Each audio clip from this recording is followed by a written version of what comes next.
Ok, alors aujourd'hui on est parti pour faire une vidéo sur la calculatrice. Il y a quelques jours j'ai fait une vidéo sur les suites arithmétiques définies par récurrence et de manière explicite. Et ce qu'on va faire aujourd'hui, c'est essayer d'appliquer ces suites-là à notre programme Python de la calculatrice. Alors moi j'utilise une calculatrice Humworks qui est disponible gratuitement en ligne. C'est pour ça que je te propose de travailler sur celle-ci. Si tu as une Casio ou une TI, peu importe, le Python en général fonctionne de la même façon. On va peut-être pas l'écrire exactement de la même façon, mais l'explication est toujours la même. Donc il n'y a pas de souci là-dessus si tu as, admettons, une Casio.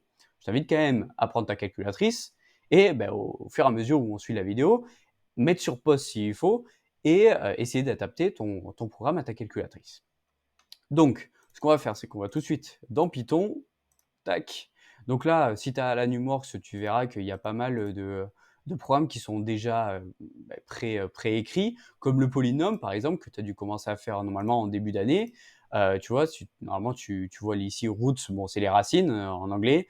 ABC, avec delta qui est égal à b carré moins 4ac. Si delta est égal à 0, alors on va me retourner, on va m'afficher quelle valeur, moins b sur 2a. Bon, ça, normalement, c'est quelque chose qui te parle, mais bon, il va falloir apprendre à l'écrire.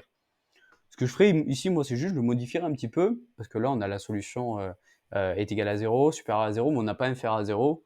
À la limite, je ferai une petite vidéo pour pouvoir adapter un peu ce programme-là, et qu'il soit peut-être un peu plus parlant pour toi.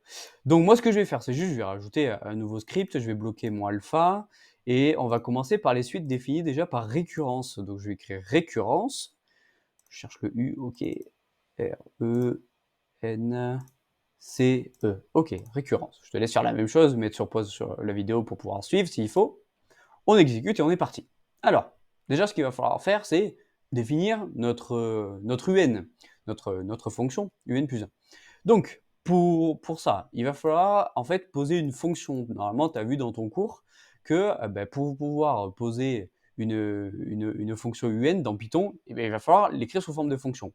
Donc, on va dans notre petite boîte à outils ici, tu vois, je suis peut-être un petit peu plus vite, mais on va dans la boîte à outils, on va dans les fonctions, et on va définir une fonction. Notre fonction, je vais l'appeler U. Donc, tu vois qu'en fait, on peut appliquer une suite à une fonction, c'est juste qu'au lieu de l'appeler F ici, je vais l'appeler U, et au lieu d'étudier F en fonction de X, je vais étudier U en fonction de N. Donc, tu vois qu'au final, c'est la même chose. Là, tu vois qu'il me propose d'écrire next. Alors, dans ces cas-là, tu reviens en arrière, hop, tu vois, et comme ça, il te le propose plus. Tu reviens en bout de ligne. Une fois que tu es après les deux points ici, tu reviens à la ligne et tu vois qu'il te fait un petit alinéa. L'alinéa, il est hyper important. Une fois que tu as défini UN, nous, ce qu'il va falloir qu'on fasse déjà, c'est partir du début, donc donner le premier terme, U0. Une fois que tu es revenu à la ligne, du coup, il faut bien que tu restes à l'endroit où on te le propose, mais pas vraiment en tout début de ligne, parce que sinon, ton paramètre que tu vas rentrer à la suite, tu vas pas le rentrer dans ta fonction. D'accord? Si tu reviens à la ligne là, j'ai défini une fonction U, j'ai rien mis dedans, et je vais écrire autre chose. D'accord? Donc, on se met bien après les deux petits points, on fait le retour à la ligne et on n'y bouge pas. Donc, comme je disais, du coup, maintenant, on va mettre notre premier terme. Notre premier terme, j'ai pas besoin d'écrire U0, ça c'est dans ta tête, tu sais si c'est U0 ou U1, ou U2 par exemple, peu importe. Et tu vas écrire juste la valeur de ton U0. Alors moi je vais prendre juste une petite suite, je me la prends sous les yeux. U0, moi je vais dire que ça fait, disons, 2. Je vais écrire U égale à 2, simplement. Une fois que j'ai ça, je reviens à la ligne. Je reste aligné toujours avec mon U.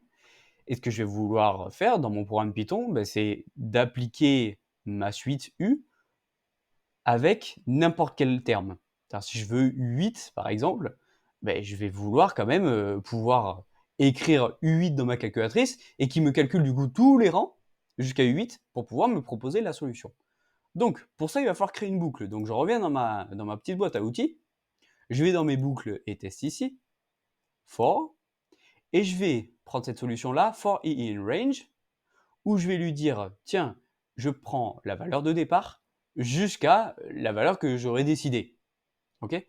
Le step ici, il va nous permettre de passer d'un rang U2 à U3, U1, U4, etc. C'est-à-dire de rang 1 en N plus 1 à chaque fois. Ici, ce ne sera pas utile. On prendra juste le départ, enfin les bornes, c'est-à-dire on fera une boucle bornée avec la borne de départ et la borne d'arrivée. Donc j'exécute ça, et tu vois que ça s'aligne bien avec le U2, donc on est toujours dans notre fonction. Donc on sait déjà qu'on est au bon endroit. Maintenant que j'ai fait ça, U0 c'est égal à 2. Donc ça c'est défini. Maintenant, pour pouvoir faire notre boucle qui va suivre, et pour pouvoir être bien cohérent avec ce U0 qui est égal à 2, il faut partir au rang suivant, donc à partir de 1. D'accord? Je vais partir de U1, U0 je l'ai déjà, et je vais aller jusqu'à quoi? Comme on est sur une suite définie par récurrence, on va écrire n plus 1. À chaque fois, on va calculer le n plus 1, le rang suivant. J'écris n plus 1, je vais en bout de ligne, et que j'exécute. Et tu vois que là encore, on nous refait un autre alinéa. C'est-à-dire que dans la boucle qu'on a créée au départ, dans l'un plus, la fonction un qu'on a définie, on a donné le paramètre de départ. Et dans cette boucle-là, on recrée une boucle où on va calculer à chaque fois le rang suivant. Donc, je garde bien encore une fois cet alinéa-là. Et là, je vais donner la formule de ma fonction. La un plus 1, ça va être quoi? Bon, tu l'adaptes, toi, à la fonction qui t'intéresse. Moi, je vais dire que je vais faire 2 fois un. Alors, j'écris pas un, par contre, j'écris seulement u, d'accord? Parce que u, il est défini avec un, on l'a déjà défini au départ. Plus 1. Mettre entre parenthèses pour éviter les soucis. Hop. Et je reviens à la ligne. Maintenant, on a presque terminé. Le truc, c'est que si on s'arrête là, le programme ne nous affichera jamais une réponse. Ce qu'il va falloir faire, c'est se réaligner avec la fonction ici, d'accord? Pas rester sous le U, mais rester à la fonction, c'est-à-dire pour terminer la boucle, parce qu'on a ouvert une boucle dans la ligne 2, il va falloir la fermer, donc en ligne 6 ici, donc je me mets bien en dessous de U est égal à 2, et pour lui demander de me retourner une valeur sur ma calculatrice, je vais, bon, soit dans la boîte à outils, encore une fois, je viens dans les fonctions et j'ai le return ici, voilà. Soit, tout simplement, je peux commencer à l'écrire avec mon clavier de calculatrice. Je fais return, j'ouvre une parenthèse, et je veux qu'il me retourne quoi? La valeur de U. Voilà. Donc là, je sors de mon programme, je viens l'exécuter, et je vais lui demander, tiens, tout à l'heure je parlais de U8 par exemple, je vais écrire quoi? Je vais écrire U8, je vais pas écrire juste 8, mais je veux à chaque fois la valeur de UN, comme on a défini une fonction U, entre parenthèses N. Donc à chaque fois je fais la fonction U, avec entre parenthèses le N que je choisis. Le N étant 8, je vais calculer 8. Et là il me fait quoi? U est égal, U8 est égal à 767. Alors maintenant que tu en es là, si jamais tu veux vérifier si tu t'es pas trompé, ce qui peut arriver, ce que je te conseille, c'est d'aller poser juste la suite dans l'onglet suite, calculatrice. Normalement, tu as un onglet, si c'est pas la Numorx, c'est peut-être pas suite, mais tu dois avoir forcément un bouton qui te propose les suites. Je vais ajouter ma suite définie donc, par récurrence, donc un plus 1. Donc la mienne, c'était 2un plus 1, donc j'écris 2un plus 1. J'exécute ça. Et ma première valeur, donc on avait dit que c'était U0, c'était pas 1, donc je modifie juste ici. U0 est égal, et moi j'avais 2. Ok. Je vais dans mon tableau, essayer de voir mes valeurs maintenant. Et on voit quoi? Si je vais à U8, du coup, 767, c'est bien ce qu'on m'a affiché dans mon programme quand j'avais rentré mon U8. Donc ça veut dire quoi? Ça veut dire que je ne me suis pas trompé. Maintenant, il y a quelque chose qui pourrait être intéressant à rajouter, comme on est quand même avec une fonction, enfin une suite qui est définie par récurrence. On sait qu'à chaque fois, pour calculer U8, il va falloir U7. Mais pour U7, il faut U6. Mais pour U6, il faut U5, et ainsi de suite. On est obligé de calculer tous les rangs. C'est pour ça qu'en fait, on utilise du Python pour pouvoir rapidement calculer tous les rangs, tous les termes de notre suite, au lieu d'avoir à tous les calculer. Là, on utilise du Python ou soit l'onglet suite, comme je viens de le faire juste avant. Alors, pour pouvoir faire ça, ce qu'il va falloir faire, c'est que je vais revenir là où j'avais défini ma fonction U, je reviens à la ligne et je vais rajouter juste quelque chose avant l'affichage de mon U8, par exemple, que je lui ai demandé tout à l'heure. Pour pouvoir lui demander tous les rangs du coup qui sont entre U1 et U8 inclus, je vais lui demander print. Print, tu peux l'écrire directement avec l'alphabet de la calculatrice. Je vais demander print U. Alors là, attention, on fait abstraction de ça. Hop, je vais demander juste de m'afficher U à chaque fois qu'il va calculer un terme jusqu'à ce qu'il m'affiche ici U8. Donc, je reviens exécuter mon programme. Hop, Je refais comme tout à l'heure U8, comme ça je reste sur le même exemple. Et voilà, magnifique. Alors, il ne m'affiche pas le U0, hein, le U0 c'était 2, mais par contre, on sait qu'on a fait 2UN plus 1, donc U1 on a fait 2 fois U0, 2 fois U0, 2 fois 2, plus 1 ça fait bien 5, donc c'est bien cohérent. Donc là j'ai le U1, U2, 3, 4, 5, 6, 7, 8. Et alors là tu verras un truc, fais hyper attention à ça, là tu as 2 fois la même valeur. Pourquoi?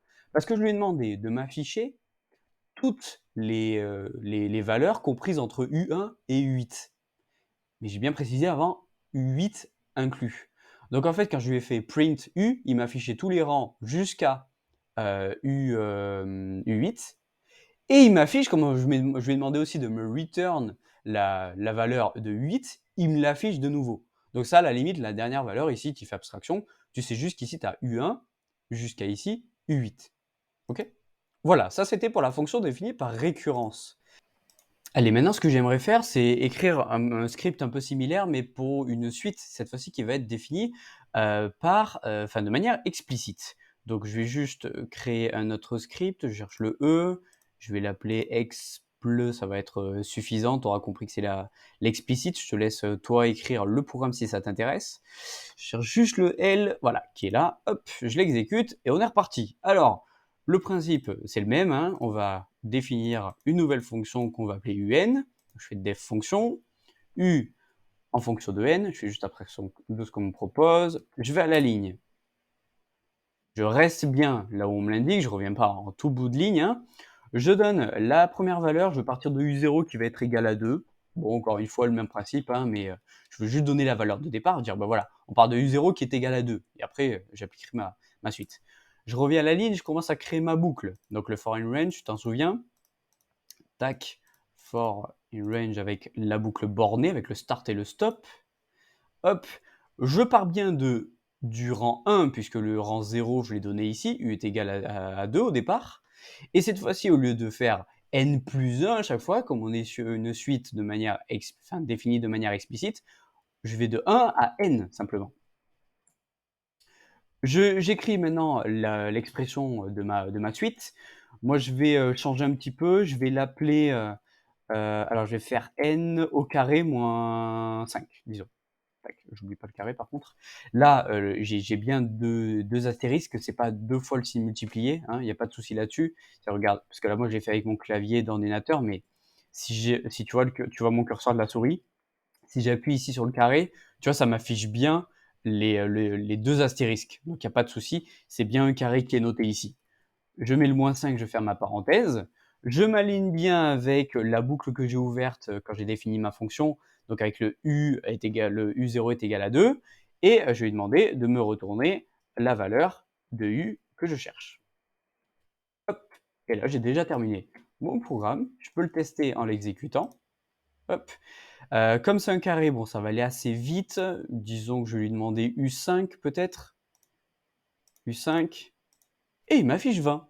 Voilà, là cette fois-ci, il n'y a pas besoin de lui demander toutes les valeurs, puisqu'on est comme on est sur la manière explicite, justement, on n'en a pas besoin. Juste pour vérifier que je ne me sois pas trompé, ce qui peut arriver à tout le monde, je vais dans les suites, et je vais définir cette fois-ci ma suite de manière explicite, donc UN. UN défini par n, hop, donc alpha n, hop, au carré, moins 5 dans mon cas. Je te laisse l'adapter à ta suite. Je vais dans le tableau pour vérifier, et tu as bien vu que ici, pour n est égal à 5, on a bien 20. Okay, c'est bien important de partir de n est égal à 1, puisqu'on a déjà noté U0, d'accord, qui est égal à 2 dans mon cas là. Voilà, bon, du coup, maintenant, à partir de ce moment-là, tu es capable d'utiliser du Python et de l'appliquer aux suites. Dans une prochaine vidéo, si ça t'intéresse, tu peux me le laisser en commentaire. Je peux te faire une vidéo sur du Python, mais pour l'appliquer au polynôme, par exemple. Ça marche?